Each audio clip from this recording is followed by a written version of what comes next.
3 months ago, the Apex V2R team had quite the incident during the World Racing League event at COTA. Here's what happened.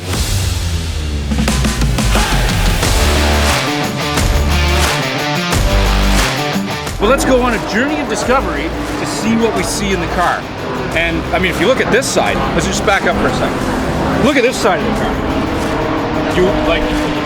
Beautiful on this side of the car. No problems over here whatsoever. The issue is on the other side of the car. So I believe what happened, I'm no rocket scientist, but I think there's an impact somewhere in this zone right here. So when it did that, it hit the wheel pretty good. And you can see where there's bits of the other car still stuck in it, broken wheel there, kind of tore it up a little bit. In here, looks like it bent the strut, shoved that. You can actually see it's poked a hole into the chassis right there. But the real fun is on the inside. Look over here. So, kind of starts with the shock tower. It's kind of separated here, so that's a good indication that this shock tower is actually moved over. The other good one, if you follow this bar down, it actually has a little bit of a dog leg right there. That's not supposed to be here. That's supposed to be straight. So that's a pretty good indicator. This whole side of the car is that way. The other thing that's a really good indicator is windshield's broken. That's never a good sign when the windshield breaks. So, yeah, so your windshield's broken there, it's broken over there. It's definitely a good hit. Now, come back here. The door is still functional, which is nice because it would be way worse if the impact was here. Because it would suck if there was an impact right there, because right now, that's a pretty pristine door, except for the front. Back here, I think the car came around, and then the back side of the car that hit this car came into here. Yep. So, caved in the whole side of the quarter panel, kind of ripped that off, but the major damage is down here, where the upper control arm is actually broken completely off. So that took a good hit there, and then there's also damage in here where this came in, and you can see by the look of the wheel, I'm no expert, but I believe that is no bueno. So this wheel is garbage as well.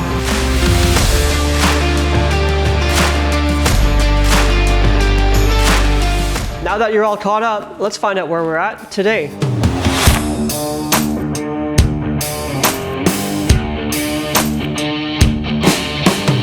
For those of you who don't know who this is Jeff, the crew chief, the man behind the tools. I do Jeff things. We'll leave it at that. I do Jeff things. So I have been doing Jeff things, a lot of Jeff things on this car. So as you know, the car that got into a little bit of a wreck at COTA, it's sitting outside right now, and it's a wreck. That thing took a hell of a hit, and I'm super glad that everybody was okay, not only in our car, but the car that hit us as well. I mean, both drivers walked away, because that really could have been bad. The damage on that other chassis, as I started getting it apart, you're seeing how like even the cowl, in the center of the cowl in front of the windshield is folded over on itself. That thing took a hit.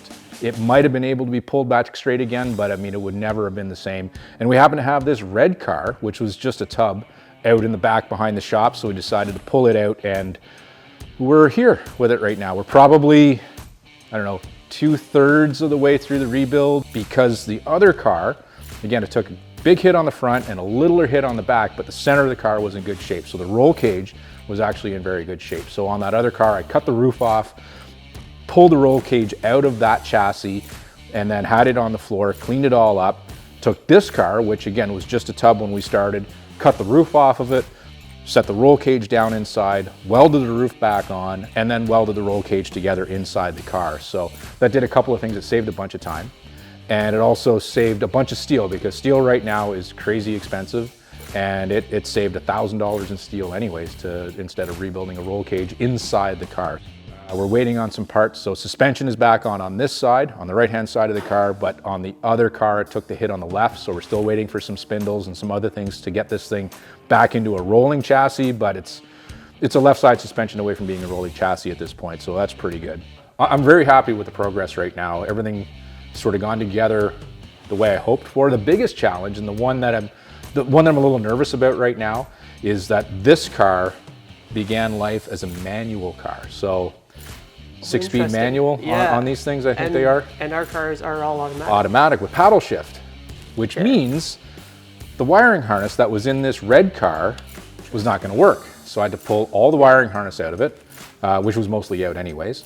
But then I had to recover the wiring harness out of the car that was wrecked at COTA to be able to put back in this one. And I changed everything, and from the fuse box, all the wiring behind the dash, everything. So, geez, if I get cut the wrong wire, where do you go? It's just like burn the thing down to the ground, start over again at that point. So I'm a little nervous about the wiring, pretty confident about the mechanics. Again, we're 2/3 of the way or so through. Don't touch that. It's fine. It's not where it goes. It's just sitting there. That's to get the door open here. Oh, yeah. See, look at that. That works. That's so it. just don't pay any attention. Okay. So anyways, that's where we're at. We're pretty close at this point. I guess the next thing for this car, once it is back together and hopefully running, it'll be a big moment when it runs and fires up for the first time. I'm going to do a little dance for joy when that happens. But then after that, take it to the track, get some time on it to shake it down, because this thing was down to a tub. There was every nut and bolt practically was out of this thing. Yeah. So yeah, it's always a little nervous when you're doing that much mechanical work to a car. Yeah.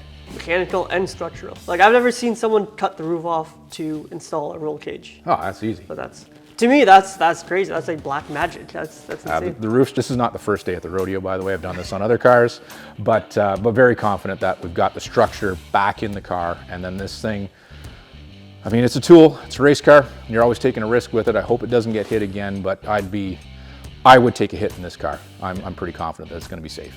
Cool. Well, hopefully that doesn't happen again. No. Because then we don't have to do a whole mishmash of cars being torn apart and ripped apart and putting roll cages from the top and all that. Yes. But yeah, thanks for an update on the car. Yeah. I know you're busy working on the Radical SR3 over there. Yeah, we're getting. We'll take a look at that later on. Sure. Yeah, and then hopefully next time you see this car, which should be another good one for videotaping, is when we do throw the key on this thing for the first time, because that'll be the next big moment when this thing fires up, and then after that it's on the track. So we'll see this car in the future and on track. I thought that was my line. That was your line? That was my line. You just did my line. I stole his line because I don't know how to do lines on this show. All right, here's how we end it.